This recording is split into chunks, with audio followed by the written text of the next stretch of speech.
네, 안녕하세요. 미국 주식 멘탈 케어하기 멘탈이 전부다의 철영입니다. 네, 서머타임이 끝나고 시작된 첫 거래일인 오늘 시장이 약하긴 했지만 그래도 3대 지수 모두 상승으로 마무리했습니다. 다우는 최고치를 경신했고 S&P와 나스닥은 종가상으로는 최고가 경신의 기록을 이어갔습니다. 무려 8거래일 연속 최고가고요.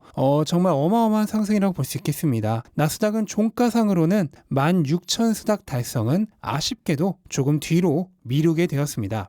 지난주에 테이퍼링과 강한 고용 보고서 발표에도 불구하고 약세를 면치 못했던 채권 수익률은 오늘 1.5% 정도까지 급등을 했는데요. 내일 생산자 물가지수 발표, 그리고 수요일 소비자 물가지수 발표를 앞두고 인플레이션이 지속되는 것이 아마 확인이 될 것이기 때문에 그에 앞서서 미리 오르는 것으로 보입니다. 하지만 여전히 낮은 수준에 불과하고 이거는 주식시장에는 조금 유리한 환경이라고 할 수 있겠습니다. 네, 그리고 주식시장뿐만 아니라 비트코인 역시도 기존 최고가인 66,500달러를 뛰어넘어서 현재 67,000달러조차 돌파를 했습니다.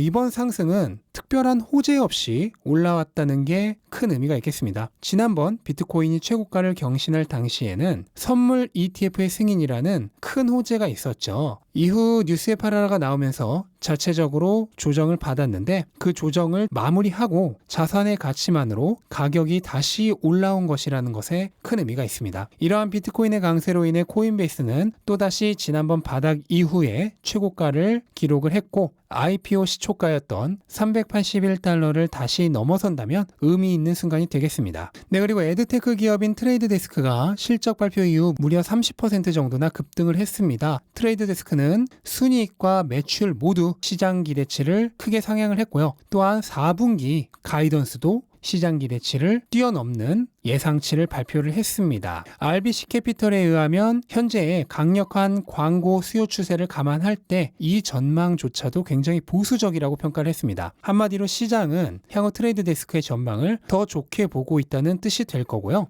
오늘 트레이드 데스크가 이렇게 크게 급등함으로 인해서 같은 에드테크 기업인 디지털 터빈, 그리고 마찬가지로 광고 수요가 굉장히 중요한 트위터와 스냅까지도 같이 상승을 했습니다. 네, 그리고 최근 반도체 섹터를 엔비디아가 이끌고 나갔다면 오늘은 암드가 캐리를 했습니다. 사실 그러는 동안 엔비디아도 오늘 또 3% 넘게 오르면서 처음으로 종가상 300달러를 넘기기도 했습니다. 하지만 어쨌든 오늘의 주인공은 엔비디아보다는 암드죠. AMD는 오늘 이전 페이스북, 그러니까 메타를 고객으로 확보했다고 발표한 후에 급등을 했는데요. 또한 기존 7나노 공정에서 업그레이드된 5나노 공정의 새로운 젠4 CPU 로드맵도 공개를 했습니다. 이렇게 메타버스 관련된 기대감과 신제품 기대감이 겹치면서 오늘 주가가 크게 상승했다고 보시면 되겠습니다. 최근 메타버스 관련된 기업들이 투자자들의 관심을 한몸에 받고 있는데요. 굉장히 단기적으로 과열된 부분도 있기 때문에 진입을 하시려는 분들은 약간은 보수적인 관점에서 접근을 하시는 게 안전하지 않을까 생각을 합니다. 네, 그리고 주말 동안 1조 2천억 달러의 인프라스트럭처 빌이 통과되면서 오늘 전기차와 재생에너지주들이 급등을 했습니다. 최근 신차의 인도를 시작한 루시드는 10% 넘게, 프로테라도 17% 넘게, 블링크 차징은 24% 넘게, 필셀 에너지도 20% 넘게 올랐고요. 그 외 대부분의 중소형 관련주들 오늘 초강세였습니다. 이 분위기라면 이번 주 IPO가 예정되어 있는 리비안의 첫날 가격이 볼만할 것 같다는 생각도 드는데요. 하지만 전기차, 재생에너지 섹터도 최근 굉장히 급등한 섹터죠. 그래서 기존 주주가 아니라 새롭게 진입을 하시려는 분들이나 추가 매수를 하시려는 분들이라면 역시 주의가 조금 필요합니다. 작년 말과 올해 초에도 이러한 주식들 앞으로 계속 오를 거라고 흥분하면서 뒤늦게 진입했던 수많은 사람들이 오랜 시간 큰 고통을 겪은 바가 있죠. 이렇게 급등하는 주식에 접근할 때는 리스크를 최대한 분산하기 위해서 여러 차례에 걸친 분할 매수로 접근하는 것이 가장 좋고요. 또는 진입하지 못해도 좋으니까 단기적인 과열이 한번 식을 때까지 기다리는 방법도 있고, 어찌되었던 한 번에 큰 돈을 투자하는 것은 조금은 자제하는 편이 좋습니다. 네, 그리고 테슬라는 오늘 예상대로 굉장한 약세였습니다. 프리마켓에서는 7% 가까이 하락하면서 시작을 했지만 서서히 낙폭을 줄여서 $1,150 부근에서 장을 시작했습니다. 이후 $1,133까지 밀렸다가 결국 낙폭을 상당히 회복하면서 3% 정도대 하락을 유지하다가 장 막판에 매도세가 나오면서 결국 5% 가까이 하락으로 마무리했습니다. 다만 모든 사람이 걱정했던 수준보다는 꽤나 선방을 했는데요. 뭐 엄청난 폭락이 있을 수도 있다, 이런 얘기도 있었는데 그에 비해서는 선방을 한 편이죠. 선방 이유는 4가지 정도가 될 것 같은데, 우선 첫 번째로 일론 머스크의 주식 매도 이슈도 결국은 퍼드 그리고 노이즈에 불과하다고 생각하는 사람이 많았다는 점일 겁니다. 두 번째는 제프리나 웨드부시의 목표 주가 상향 그리고 중국 판매량 호조 등의 호재가 오늘 꽤 많이 있었습니다. 그리고 세 번째로 인프라빌 통과로 전기차와 재생에너지 섹터가 오늘 초강세였던 것도 도움이 되었습니다. 그리고 마지막으로 결국 내리면 사야지라고 하면서 노리는 사람이 엄청나게 많았다는 점일 겁니다. 심지어 제 주변에 테슬라를 가지고 있지 않은 분들도 이번 기회에 주가가 많이 하락한다면 사겠다는 분들이 꽤 있었습니다. 그렇다는 얘기는 전 세계적으로도 그런 투자자들이 엄청나게 많다는 거죠. 이렇게 가격이 내리면 사려는 매수 대기 수요가 많다는 점이 오늘 주가가 선방하는데 가장 큰 역할을 한 거겠죠. 다만 오늘 하루 이 정도로 선방했다고 해서 내일부터는 무조건 다시 반등하겠구나 하는 생각은 아직은 조금 이릅니다. 테슬라는 여전히 최근 급등 이후에 제대로 된 조정은 없었죠. 어차피 분위기가 한번 꺾인 김에 이참에 쌓였던 매도 대기 물량이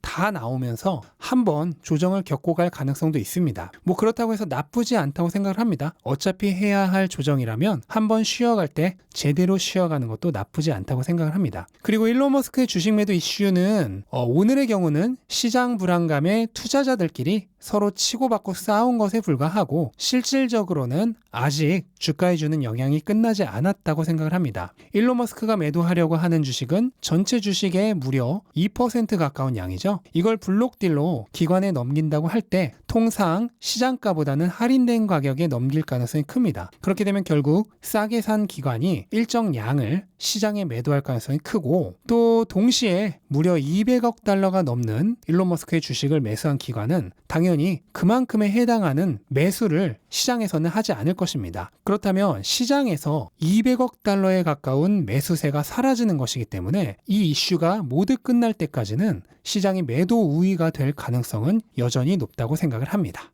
네, 그리고 오늘 제프리가 테슬라의 목표 주가를 $950에서 $1,400로 상향시켰는데 이거는 애널리스트 최고치입니다. 제프리는 테슬라가 배터리, 소프트웨어, 그리고 칩 설계 등에서 다른 자동차 회사를 압도하는 경쟁력을 가지고 있다고 생각을 하고요. 그로 인해 2025년 300만 대 이상의 인도가 가능하고 매출과 수익성이 동시에 증가할 것으로 기대해서 2023년 $9.70의 EPS를 기대하고 여기에 PSR 10배, EV EBITDA 75배를 부여했다고 했습니다. 또한 웨드부시도 오늘 테슬라의 목표 주가 $1,100를 반복을 하면서 강세 케이스, 그러니까 불 케이스는 $1,500에서 $1,800로 올렸습니다. 웨드부시는 테슬라 불 케이스의 핵심은 중국이고 기가 상하이가 내년 테슬라 전체 인도량의 40% 정도를 차지할 것으로 예측을 하는데 기가 상하이는 프리먼트보다도 마진율이 훨씬 더 높죠. 또한 올해 4분기도 월 5만 대 이상의 가동이 가능할 것이라고 전망을 했습니다.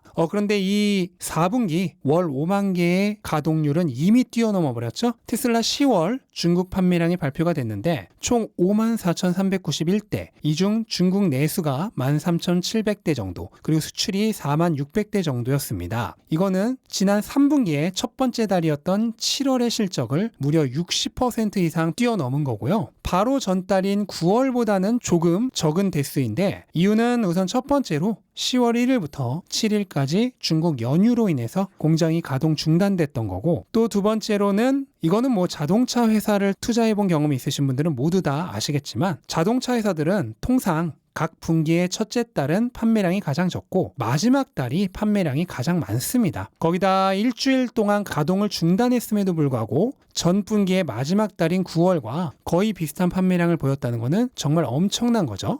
제프리의 2025년 인도량 300만 대, 그리고 EPS $9.70도 그렇고 댄 아이브스의 판매량 예상치도 그렇고 현재 애널리스트들의 전망치는 낙관적인 게 아니라 오히려 굉장히 보수적입니다. 그런 보수적인 전망 속에서도 현재의 이 주가 강세가 유지되고 있는 것입니다. 이 얘기는 테슬라가 애널리스트들의 전망을 훨씬 뛰어넘는 실적을 증명해낸다면 애널리스트들의 평가와 목표 주가도 훨씬 더 상향이 될 거고 주가는 더 많이 오를 여지가 남아 있다는 것입니다. 저 역시도 지금 이 애널리스트의 평가가 굉장히 보수적이고 현재 1100달러대의 주가도 굉장히 싼 편이라고 생각을 하고요. 아마 머지않아 이 기대들을 모두 뛰어넘는 실적을 증명함으로써 주가 역시 추가적으로 상승할 수 있다고 기대를 하고 있습니다. 네, 결론적으로 일론 머스크의 주식 매도 이슈는 실적과는 완전히 무관한 노이즈에 불과합니다. 이런 이슈 때문에 가격이 하락한다면 이거야말로 다시 없는 찬스죠. 지금 설명드렸듯이 실적은 오히려 시장의 예상을 훨씬 뛰어넘어 계속 상승 중이라는 사실을 주시해야 합니다. 시장 이슈에 따라 오르고 내리는 주가는 부수적인 것에 불과합니다. 껍데기죠. 본질은 실적 그리고 기업 가치입니다. 우리는 껍데기가 아니라 본질에 집중하는 투자자가 되어야 하겠습니다. 네, 이상으로 오늘 영상 마치도록 하겠습니다. 영상 도움되셨다면 구독과 좋아요 부탁드리고 즐거운 하루 되시기 바랍니다. 감사합니다.